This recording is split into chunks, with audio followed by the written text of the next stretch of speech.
चुड़ैल के घुंघरू। दीनापुर नाम के गांव में चमन अपने माता पिता के साथ रहने के लिए आया था। अभी कुछ ही दिन हुए थे उसे आए हुए। उसने सभी लोगों से दोस्ती भी कर ली थी। अरे बेटा, थोड़ी पढ़ाई पर भी ध्यान दे दे। नया स्कूल है, तुम्हें सब कुछ समझने में देर लगेगी। माँ, मुझे ये जगह बहुत अच्छी लगी। यहाँ तो मेरे सारे दोस्त बन चुके हैं। कुछ ही दिनों में चमन की गहरी दोस्ती राजू से हो गई। राजू चमन को भूतों की कहानियां सुनाया करता था। चमन को बहुत मजा आता। मैं तुम्हें इतनी डरावनी कहानी सुनाता हूँ, क्या तुम्हें डर नहीं लगता? डर? मुझे नहीं लगता, बल्कि बहुत मजा आता है। तुम मुझे रोज कहानियां सुनाया करो। ठीक है, तो मैं आज तुम्हें एक असली कहानी सुनाता हूँ। असली कहानी सुनकर तो सभी डर जाते हैं, तुम भी डर जाओगे। तुम कहानी सुनाओ, मैं नहीं डरूंगा। इस गांव से बाहर एक झोपड़ी है और उसमें कोई नहीं रहता, लेकिन सब लोग झोपड़ी की ओर जाने से बहुत डरते हैं, क्योंकि वहां से रात में घुंघरुओं की आवाज आती है और लोगों का ये भी मानना है कि वहां सच का भूत रहता है। तो क्या भूत घुंघरू पहनता है? भूत नहीं तो उसकी पत्नी होगी, हमें क्या पता। क्या तुम रात के समय उस झोपड़ी के पास जा पाओगे? अगर तुम ऐसा कर पाए तो मैं मान जाऊंगा कि तुम बहुत बहादुर हो। हाँ, आज रात ही मैं ये काम कर सकता हूँ। उस रात चमन और राजू सबके सोने के बाद चुपचाप घर से बाहर निकलकर उस झोपड़ी के नजदीक पहुँच जाते हैं। झोपड़ी में से घुंघरुओं के बजने की लगातार आवाज आ रही थी, जो कि रात की चुप्पी को तोड़ते हुए एक भयानक एहसास दिला रही थी। कभी कभी बीच में दूर से कुत्तों के भौंकने की आवाज सुनाई देती और माहौल और भी ज्यादा डरावना बन जाता। यह सब सुनकर राजू ने चमन से कहा, चमन, एक बार और सोच ले, कहीं भूत को देखकर बेहोश मत हो जाना। मुझे तो बहुत डर लग रहा है। राजू, तुम चिंता मत करो, तुम मेरा यही इंतजार करो। जब मैं आवाज लगाऊं तब तुम आ जाना। मैं भूत को पकड़ने के बाद तुम्हें आवाज लगा दूंगा। क्या तुम ऐसा कर पाओगे? हाँ, क्यों नहीं। चमन डरते डरते धीरे धीरे झोपड़ी की तरफ बढ़ता है। जैसे जैसे वो झोपड़ी के नजदीक पहुंचता है, घुंघरुओं की आवाज और भी अधिक तेज हो जाती है। वो कुछ ही देर में झोपड़ी के अंदर आ जाता है। अंदर जाकर अचानक उसने देखा, अरे ये क्या? ये तो एक रस्सी पर कुछ घुंघरू टंगे हैं जो हवा से बज रहे हैं। चमन ने उनको उठाया और बाहर आ गया, और बाहर आकर उसने राजू को आवाज लगाते हुए कहा, अरे राजू, इधर आओ, ये देखो। जब राजू नजदीक पहुंचा तो चमन ने दूर से घुंघरू हिलाते हुए कहा, ये देख राजू, ये देख, चुड़ैल के घुंघरू। आज के बाद चुड़ैल अपने घुंघरू से किसी को नहीं डराएगी। अजय और विजय नामक के दो भाई एक गांव में रहा करते थे। विजय ने एक दिन शहर से एक नई स्कूटी खरीद लाई। यह देखकर अजय बहुत खुश हुआ। कैसी है भाई मेरा नई स्कूटी? चलो मेरे साथ कहीं घूम कर आते हैं। तब अजय विजय के पीछे बैठ गया और दोनों हाईवे की तरफ निकल पड़े। थोड़ी दूर जाते ही अजय को सड़क के किनारे एक खूबसूरत औरत खड़ी हुई दिखाई दी।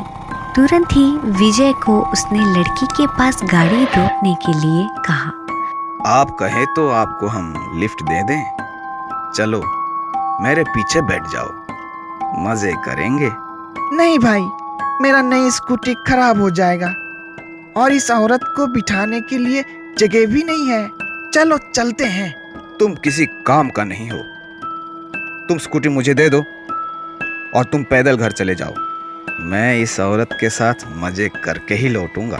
अजय उस औरत को पीछे बिठाकर तेजी से स्कूटी चलाने लगा और बीच बीच में जानबूझकर अचानक ब्रेक मारने लगा ताकि वो औरत उसके ऊपर गिरती रहे उस औरत को अजय की चाल समझ आ गई और अचानक वह चुड़ैल के रूप में बदल गई और जोर जोर से अजय का गर्दन पकड़कर चिल्लाने लगी। अजय स्कूटी बीच सड़क पे रोक दिया और डर के मारे रोने लगा। अरे कोई मुझे बचाओ, अरे बाप रे ये तो भूत है, मैं मर गया, बचाओ बचाओ हे राम। तुम्हें बचाने यहाँ कोई नहीं आएगा। अजय को चुड़ैल ने जोर से थप्पड़ मारा और स्कूटी लेकर गायब हो गई। अजय रोते रोते पैदल घर को लौट गया। अरे भाई, मेरी नई स्कूटी किधर है? अजय ने पूरी घटना विजय को बताया। ये सुनकर विजय ने अजय को एक जोर का थप्पड़ मारा। चंबलपुर नामक एक गांव में लड़कियों के खिलाफ बहुत नफरत हुआ करता था। एक दिन गांव के मुखिया ने एक समावेश की आयोजन की और उस समावेश में गांव के सारे आदमियों के लिए मैं ये आदेश जारी कर रहा हूँ कि कोई भी अपनी बेटी को स्कूल नहीं भेजेंगे और अब से कोई भी महिला अगर बेटी पैदा करती है तो उसे अपनी बेटी के साथ गांव से बाहर निकाल दिया जाएगा। गांव वाले मुखिया के बात मानकर अपनी बेटियों को स्कूल भेजना बंद कर दी और गांव की जो भी महिला बेटी को पैदा किया उसे गांव से बाहर निकाल दिया गया।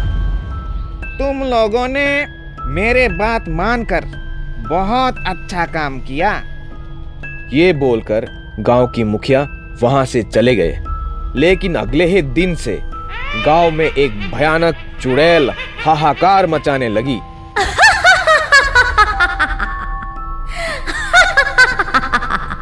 मैं तुम आदमियों को खा जाऊंगी, तुम्हारा खून पीऊंगी।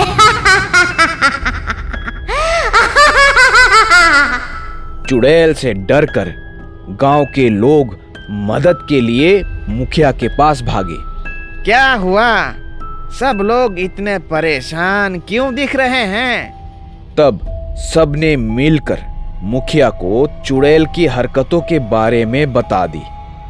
तब मुखिया गुस्से में आकर उस चुड़ैल की सामना करने के लिए निकल पड़े। ए चुड़ैल, तुम मेरे गांव के आदमियों को क्यों तंग कर रही हो? तुम्हें क्या चाहिए? मैं तो तुम्हारी इंतजार कर रही थी, बेवकूफ। ऐसा बोलकर चुड़ैल ने मुखिया के गर्दन पकड़कर हवा में उठाई। अरे मुझे छोड़ दो दीदी, आपको क्या चाहिए बोलिए, मैं तुरंत ही वो काम कर दूंगा। तुम्हें गांव की बेटियों को पढ़ाने की जिम्मेदारी लेना पड़ेगा और गांव की महिलाओं को उनकी बेटियों के साथ वापस बुलाना पड़ेगा, ठीक है? ठीक है दीदी, मुझे छोड़ दीजिए। चुड़ैल ने तब मुखिया को छोड़ दी और बोली, और अब से गांव की सरपंच एक महिला होनी चाहिए, एक महिला।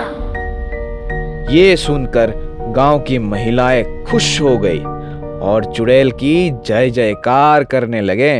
पत्नी बनी चुड़ैल। सोनू मदनपुर गांव के मुखिया का बेटा था।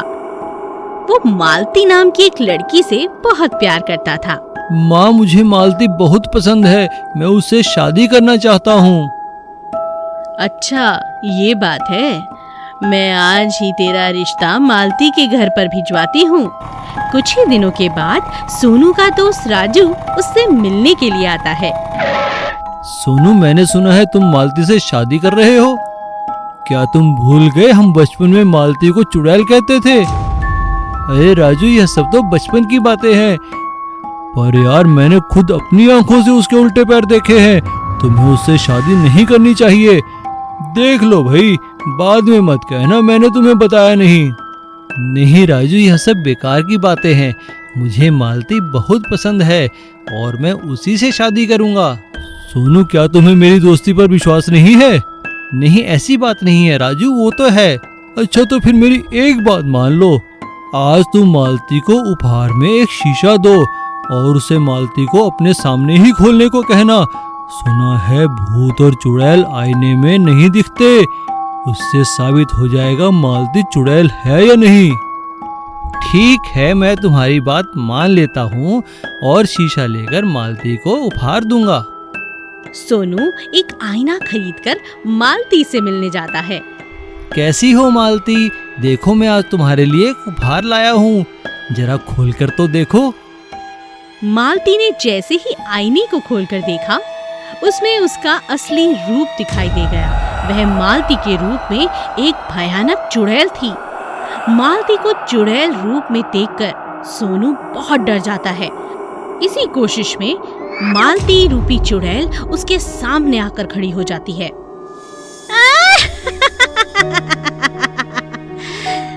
जाता कहाँ है? मैं तुम्हें जाने नहीं दूंगी।